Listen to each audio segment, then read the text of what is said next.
सुखीराम अब उस तिलस्मी सेब को लेकर तिलस्मी जंगल से बाहर जाने लगा। सुखीराम, तुमने वह कर दिखाया जो बरसों में कोई नहीं कर सका। तुमने खुद को भी जीता और उस जंगल के रहस्य को भी, और उस तिलस्मी सेब को भी। अब वक्त है तुम्हारे लौट जाने का, लेकिन याद रखना, यह सेब सिर्फ मंजुला की जान बचाएगा। अगर इसका दुरुपयोग किया गया तो परिणाम भयानक होंगे।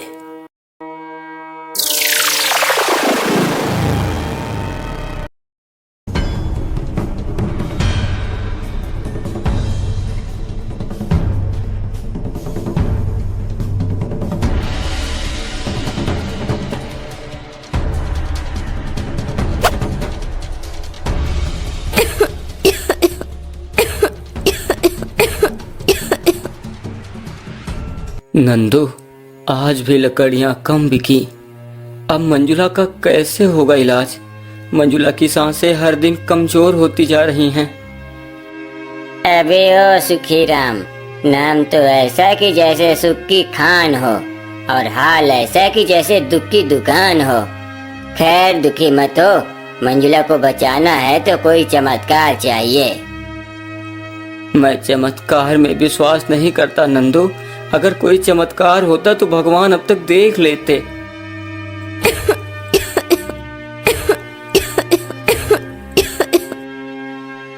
सुखीराम की पत्नी मंजुला एक अनजानी बीमारी से जूझ रही थी, और उधर गांव का सेठ करोड़ीमल ब्याज पर ब्याज लगाकर हर दिन सुखीराम का चैन छीन रहा था।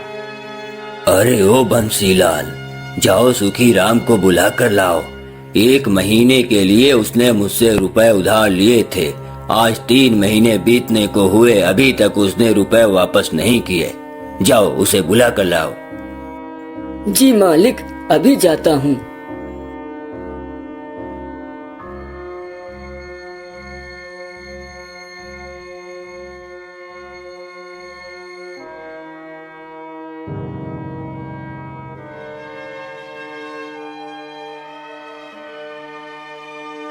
हर दिन देरी हो रही है सुखीराम, ब्याज का ब्याज बढ़ रहा है।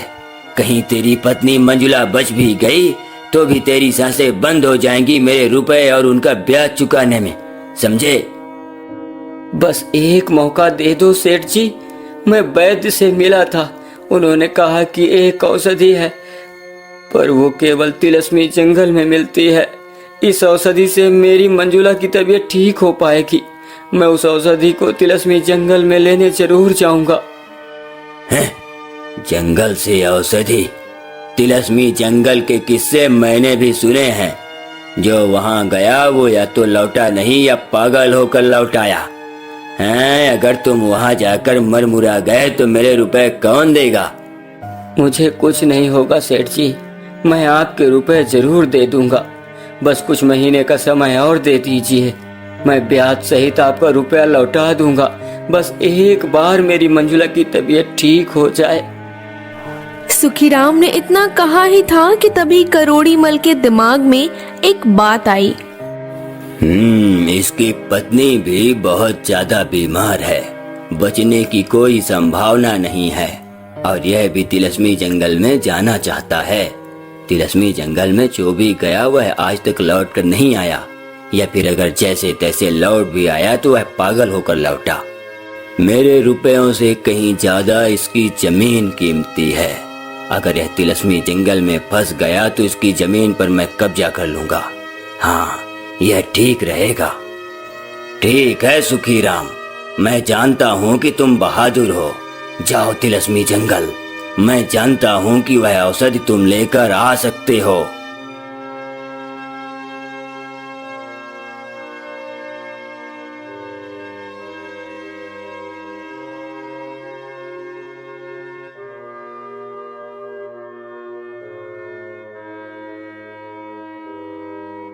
वैद्य जी, कुछ कीजिए, मंजुला की सांसें गिनती की रह गई हैं। मैंने बहुत से रोग देखे सुखीराम, पर तुम्हारी पत्नी की बीमारी साधारण नहीं है।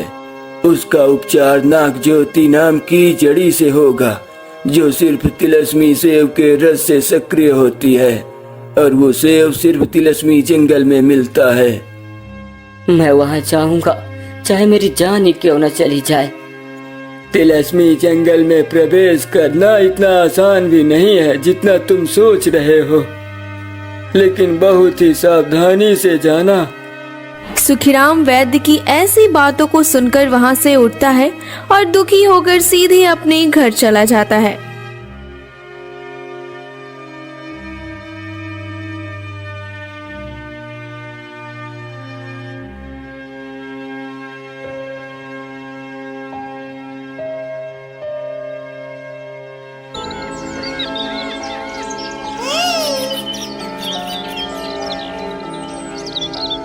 तू सोच ले भाई, तिलस्मी जंगल के किस्से मैंने बचपन से सुने हैं। वहाँ कुछ भी हो सकता है। जो पत्नी के लिए मौत से लड़ने को तैयार है, वो तिलस्मी जंगल से भी नहीं डरता। चलो देर मत करो, चलो तिलस्मी जंगल चलते हैं।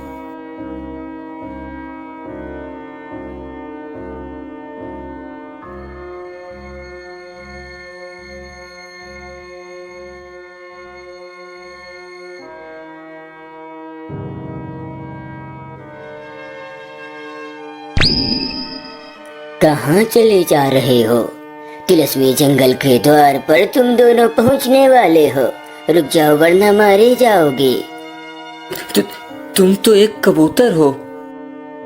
मैं सिर्फ कबूतर नहीं, मैं इस तिलस्मी जंगल का चौकीदार हूँ। अरे सुखीराम, हम लोग तिलस्मी जंगल में आ चुके हैं, सावधान रहना। अरे ओ मूर्ख गधे, अभी तुम लोग साधारण जंगल में ही हो। तिलस्मी जंगल में प्रवेश करने के लिए एक विशेष वृक्ष की आवश्यकता होगी। उस वृक्ष के तने में तिलस्मी जंगल का दरवाजा है। माँ कसम, अगर मैं आसमान में उड़ पाता तो तेरे इस अभद्र व्यवहार के कारण मैं तेरा मुंह तोड़ देता। मुझे मूर्ख कहता है, मुझ जैसे बुद्धिमान गधे को मूर्ख कहता है। शर्म आनी चाहिए तुझे। अरे ओ सुखीराम, मेरी इतनी बड़ी बेइज्जती हो गई, तब भी तू शांत खड़ा हुआ है। बता इस परिंदे को कि इस राज्य का राजा भी मुझसे सलाह लेकर काम करता है। राजा को ज्ञान देने वाला मैं ही हूँ। बस करो नंदू, कुछ ज्यादा ही हो गया। मैं नहीं जानता कि कबूतर के रूप में आप कौन हैं। मेरे मित्र नंदू की बातों का बुरा मत मानिएगा। मेरी पत्नी बहुत बीमार है, उसको एक अजीब सी बीमारी हो गई है। मैंने बहुत इलाज कराया लेकिन उसकी तबीयत ठीक नहीं हो रही है। उसका इलाज उस तिलस्मी जंगल में ही मिलेगा, इसलिए मेरा जाना बहुत जरूरी है, नहीं तो मेरी पत्नी की जान चली जाएगी। पति का कर्तव्य होता है कि वो अपने जीते जी अपनी पत्नी की रक्षा करे। मैं तो सिर्फ अपने कर्तव्यों का पालन कर रहा हूँ। तुम्हारे चेहरे पर सच्चाई झलक रही है। तुम्हारी बातों से ऐसा प्रतीत हो रहा है कि तुम जीवन में बहुत संघर्ष कर रहे हो।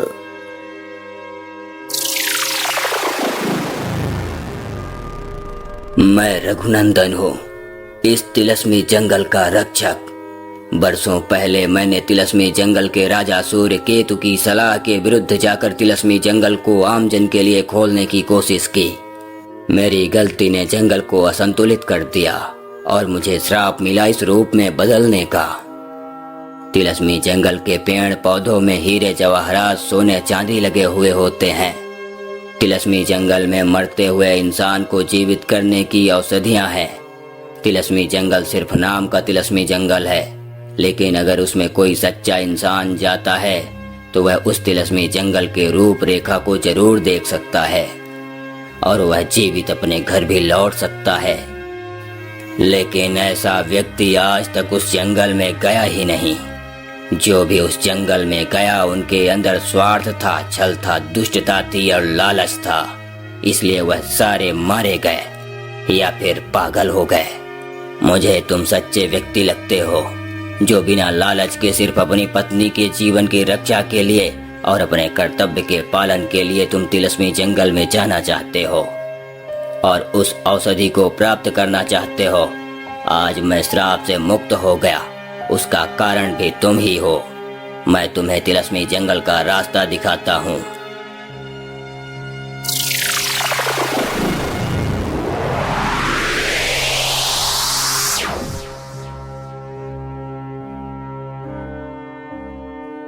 जाओ, इस तिलस्मी जंगल का यह दरवाजा है।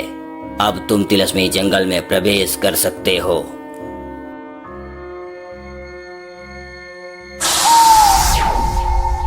इतना सन्नाटा क्यों है भाई? उल्लू बोल रहा है। लगता है कि हम किसी भूतिया नगरी में पहुंच चुके हैं। यहाँ तो कोई आए तो वह माला माल हो जाए। यहाँ तो वास्तव में हीरे जवाहरात सोने चांदी भरे पड़े हुए हैं। हम यहाँ लालच करने नहीं आए हैं नंदू, और हमें इन हीरे जवाहरात सोने चांदी की जरूरत भी नहीं है।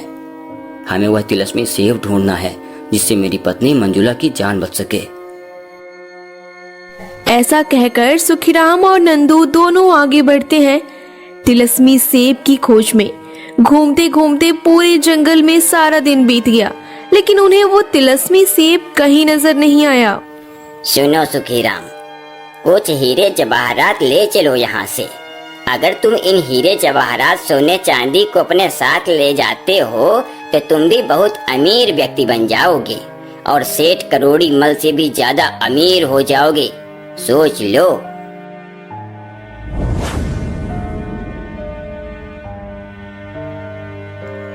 अरे नंदू, यह क्या हो गया?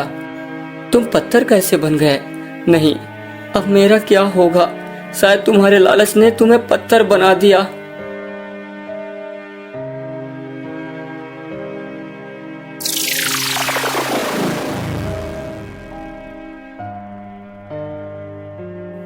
सुखीराम, तुम एक नेक दिल इंसान हो। तुम्हारा साथी नंदू अब पत्थर बन चुका है। इस तिलस्मी जंगल में जिसने भी लालच किया वह या तो मारा गया या तो पागल हो गया, लेकिन पहली बार कोई जीवित है लेकिन पत्थर बना हुआ है। अब तुम्हें अपने दोस्त का भी जीवन बचाना है और अपनी पत्नी का भी जीवन बचाना है। मुझसे डरो मत सुखीराम, मैं इस तिलस्मी जंगल का एक नीला पक्षी हूँ। ये एक भ्रम था।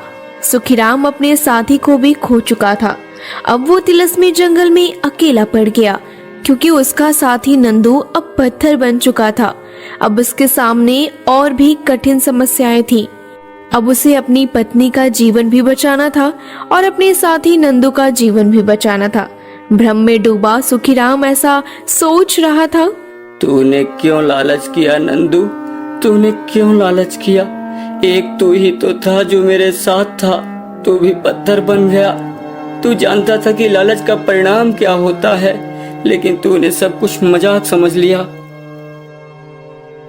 अब दुखी होने से कुछ नहीं होगा सुखीराम, तुम एक अच्छे इंसान हो और नेक दिल भी।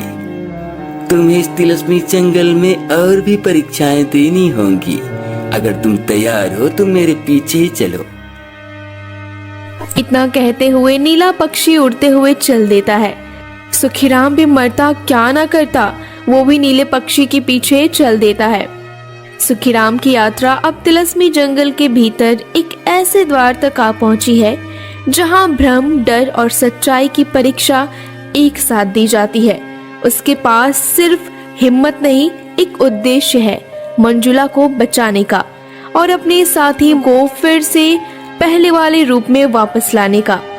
पर हर कदम पर उसे खुद से और अपने फैसलों से भिड़ना होगा।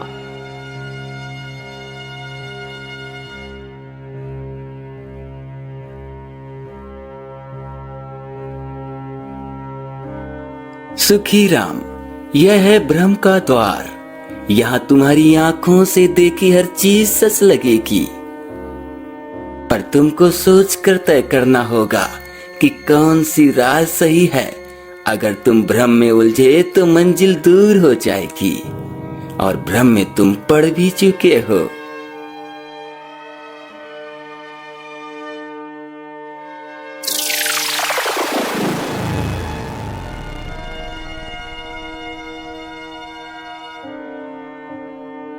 सुनो जी, आप अभी तक कहाँ थे? मैंने आपको बहुत ढूंढा, आप मिले नहीं। देखिए अब मैं ठीक हो गई हूँ, पूरी तरह से स्वस्थ हो गई हूँ। चलिए अब घर के अंदर चलिए। नहीं, ऐसा नहीं हो सकता। यह कोई बहुत बड़ा भ्रम है, कोई बहुत बड़ा तिलिस्म है। मुझे मुझे मुझे इस भ्रम में नहीं पड़ना। तू मेरी पत्नी मंजुला नहीं है।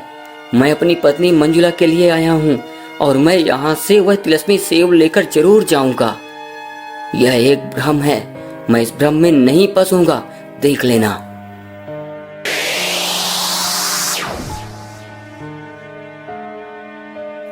सुखी राम, तुम कहीं और नहीं बल्कि यही थे।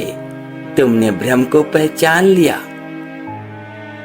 यह पहली परीक्षा थी, अपनी भावनाओं पर नियंत्रण की।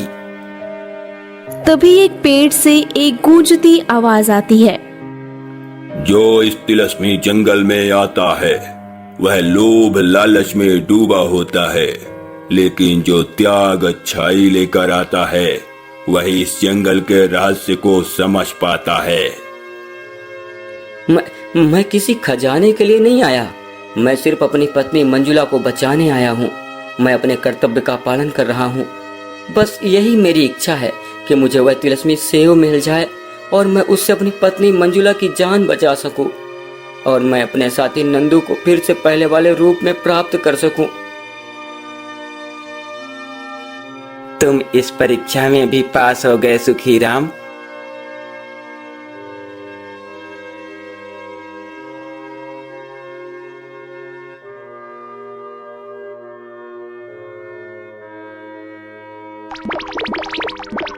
अगर तुम्हारा उद्देश्य सच्चा है तो यह अग्नि तुम्हें नुकसान नहीं पहुंचाएगी। यह अंतिम परीक्षा है।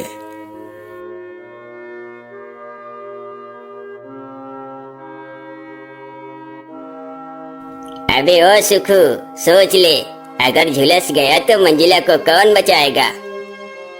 यह तो नंदू की आवाज है, लेकिन नंदू तो पत्थर बन चुका है, तो यह फिर आवाज कैसे आ रही है? पीछे मुड़कर मुझे देखना ही पड़ेगा। हे भगवान, रक्षा करना।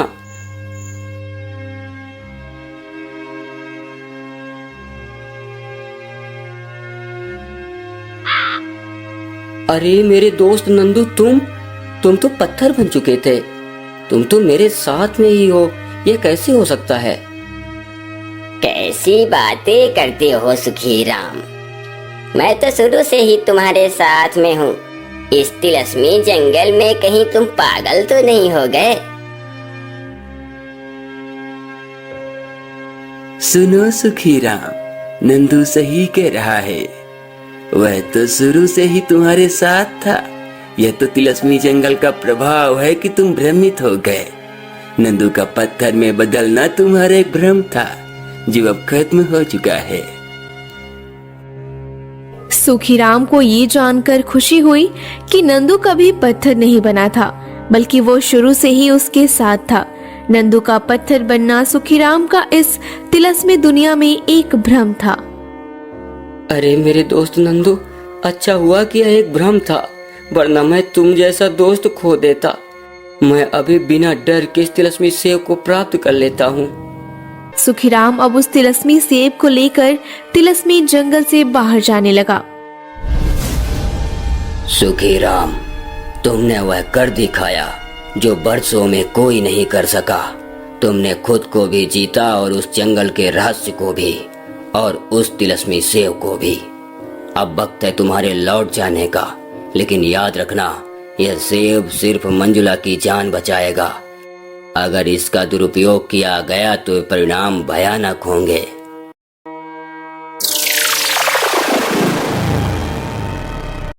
चलो अब गांव चले। मंजुला को बताना है कि उसका पति कितना बड़ा हीरो है। सुखीराम ने भ्रम की दीवारों को तोड़ा, झूठे साये को हटाया और अपना उद्देश्य स्पष्ट रखा। और वो उद्देश्य था निस्वार्थ प्रेम का उद्देश्य। अब वो सेब उसके हाथ में है, लेकिन वापसी की राह अभी बाकी है और करोड़ीमल अभी भी इंतजार में है। जब कोई जीवन के लिए संघर्ष करता है तो कुछ लोग ऐसे भी होते हैं जो उसी संघर्ष को अपने लाभ का साधन बना लेते हैं। सुखीराम के गांव लौटने से पहले ही एक और परीक्षा उसका इंतजार कर रही थी। इस बार जंगल नहीं बल्कि सेठ करोड़ी मल का लालच सामने था। करोड़ी मल ये पहले ही सोच चुका था कि अगर सुखीराम वो तिलस्मी सेब लेकर आ भी जाता है तो वो उसे छीन लेगा। अब तक तो सुखीराम तिलस्मी जंगल में मर मुरा गया होगा। वैसे भी मेरी योजना पूरी तरह सटीक है। सुखीराम की जमीन और झोपड़ी पर कब्जा करना। मंजुला भी अब ज्यादा दिन की मेहमान नहीं है। और अगर वो लौट आया तो सेठ जी? लौट भी आया तो क्या, मेरे लोग तैयार हैं। उन सेब को मैं ऐसे हड़प लूंगा जैसे रबड़ी पर मलाई।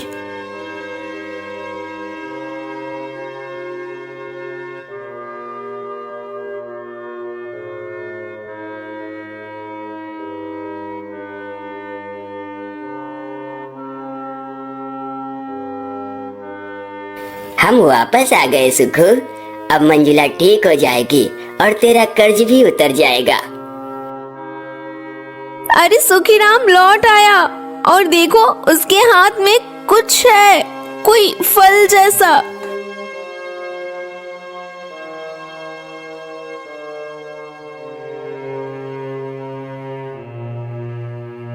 फिर सुखीराम सेब से रस निकालता है और मंजुला को पिलाता है। थोड़ी देर बाद मंजुला की सांसें स्थिर होने लगती हैं। उसकी आंखें धीरे धीरे खुलने लगती हैं। मेरे कर्म बहुत अच्छे थे जो तुम जैसा पति मिला। आज मैं मान गई कि तुमसे ज्यादा प्रेम मुझे इस दुनिया में कोई नहीं करता। मेरा सब कुछ, मेरी दुनिया तुम हो। तुम में ही मेरी सारी दुनिया है, मेरे जीवन है, मेरे सपने हैं।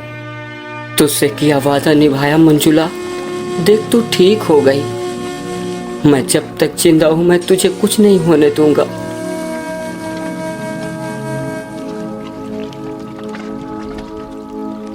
सेठ जी ने कहा है कि वो सेब हमें सौंप दो। वो अब सेठ की संपत्ति है। ये सेब किसी संपत्ति के लिए नहीं, मेरी पत्नी की जिंदगी के लिए था। और अब वो ठीक है। तुम लोग जाओ यहाँ से।